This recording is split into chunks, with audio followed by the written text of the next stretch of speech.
জি, তার আগে আমি মোহাম্মদ রফিকুল ইসলাম, তেজগাঁও কলেজ একজন প্রভাষক। কি করছি? পাশ করে অ্যান্টিবায়োটিকে তোমাদের সামনে পরীক্ষার জন্য ইসলামী ইতিহাস দ্বিতীয় পত্রে মিশেছি বাংলার ইতিহাস, দ্য হিস্ট্রি অফ বেঙ্গল। কোন period? Pakistan period. Let's go. রাষ্ট্রভাষা আন্দোলন 1947 থেকে 52, এইটা হচ্ছে প্রথম কনফ্লিক্ট যা পূর্ব পাকিস্তান এবং পশ্চিম পাকিস্তানের মাঝে তৈরি হয়, এবং জিন্না ঊর্ধ্ব ঘোষণার প্রতিবাদেই এটা বেসিক্যালি শুরু হয়। তখন হচ্ছে এই আন্দোলনটাকে প্যাটার্ন করছিল তমুদ্দুন মজলিস অধ্যাপক আবুল কাসেমের নেতৃত্বে। পরবর্তীতে 21শে ফেব্রুয়ারি 1952 সালে প্রাদেশিক মানে এই প্রদেশের অধিবেশন চলাকালে যখন কিনা হচ্ছে মিছিল বের করা হয় 144 দ্বারা ভঙ্গ করে, সেখানে শহীদ হয় সালাম, বরকত, রফিক, জব্বার সহ না জানা আরো অনেকে, এবং যার ফলে হচ্ছে তার ঠিক 4 বছর পরে সংবিধানে বাংলাকে পাকিস্তানের অন্যতম প্রধান রাষ্ট্রভাষা হিসাবে স্বীকৃতি প্রদান করা হয়। এবং এরপরে ইম্পর্টেন্ট ঘটনা হচ্ছে যুক্ত ফ্রন্টের নির্বাচন 1954 সালে। এইখানে আওয়ামী মুসলিম লীগ সহ 4টা দল মিলে যেটা গঠন করে নাম হচ্ছে যুক্ত ফ্রন্ট। যুক্ত ফ্রন্টে ছিল 21 দফা, যে 21 দফাকে আমরা বলছি স্বাধিকারের ইতিহাস। এবং 1954 সালে মুসলিম লীগের শোচনীয় পরাজয় ঘটে এবং বিজয় লাভ করে এই যুক্ত ফ্রন্ট।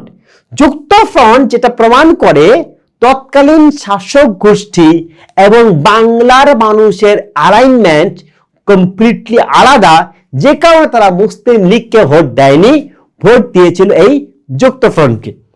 এখন এই জায়গাতে বেসিক্যালি শেরে বাংলা একে ফজলুল হক, বাংলার বাক, হোসেন শহীদ সোহরাওয়ার্দী এবং শেখ মুজিবুর রহমানের একটা বলিষ্ঠ ভূমিকা দেখতে পাই। শেষে হচ্ছে 1955 সালে হচ্ছে বাংলা একাডেমি প্রতিষ্ঠিত হয়, এবং বাঙালি জাতীয় সত্তা সম্পর্কে ডক্টর মোহাম্মদ শহীদুল্লাহ খুব সুন্দর একটা কথা বলেন ধর্মের জায়গা থেকে, আমরা হিন্দু বা মুসলমান যেমন সত্য তার চেয়ে বেশি সত্য আমরা বাঙালি। এবং এই জায়গা থেকে পরবর্তীতে যখন 6 দফা আসে, 69-এ গণঅভ্যুত্থান আসে, 71-এ মুক্তিযুদ্ধ সংগঠিত হয়, তখন বাংলা ভাষা কেন্দ্রিক বাঙালি জাতীয়তার হচ্ছে বিকাশটি ঘটে। পরবর্তীতে এই 21শে ফেব্রুয়ারি কি হয়? আন্তর্জাতিক মাতৃভাষা দিবস হিসাবে কি করে? দিবস হিসাবে সে হচ্ছে স্বীকৃতি লাভ করে। এখন এই জায়গা থেকে আমরা চলো একটু দেখি কোন কোন প্রশ্নগুলো বা কোন কোন এমসিকিউ গুলো হচ্ছে আমাদের পরীক্ষার জন্য অত্যন্ত গুরুত্বপূর্ণ। Let's go for that. So এই জায়গা থেকে আমরা একটু যদি দেখি, তার আগে একটু স্ক্রিনটা পরিষ্কার করে নেই। আচ্ছা, কত সালে? 47 সালে। প্রথম কোন প্রশ্ন? রাষ্ট্রভাষা। উর্দুকে একমাত্র রাষ্ট্রভাষা হিসাবে ডিক্লেয়ার করতে চায় জিন্না। কোন প্রতিষ্ঠান? তমুদ্দুন মজলিস। নেতৃত্বে কে ছিল? অধ্যাপক আবুল কাসেম। এবং কবে কোন ধারা? 21শে ফেব্রুয়ারি 1952। কোন ধারা? 144 ধারা। কি করে? পুলিশ গুলি চালায়। শহীদ হয় কারা? সালাম, বরকত, রফিক এবং জব্বার।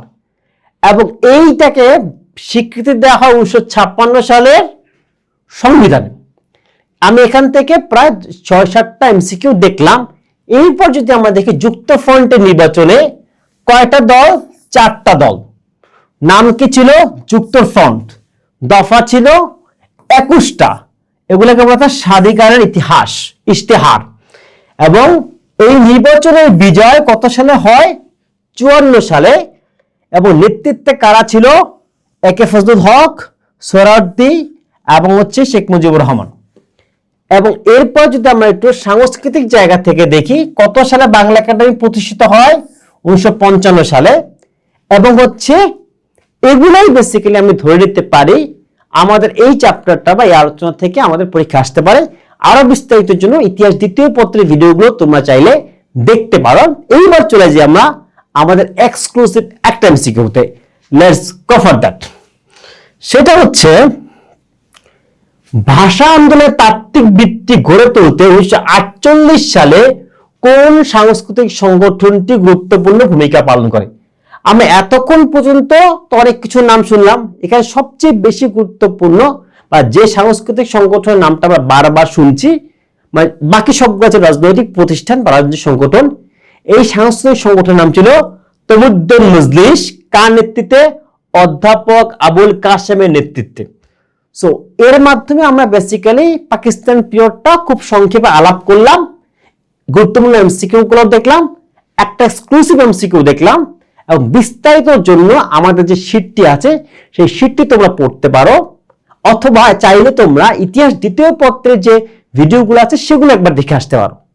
নাও আমরা চলে যাচ্ছি নেক্সট জায়গাতে, লেটস গো ফর দ্যাট।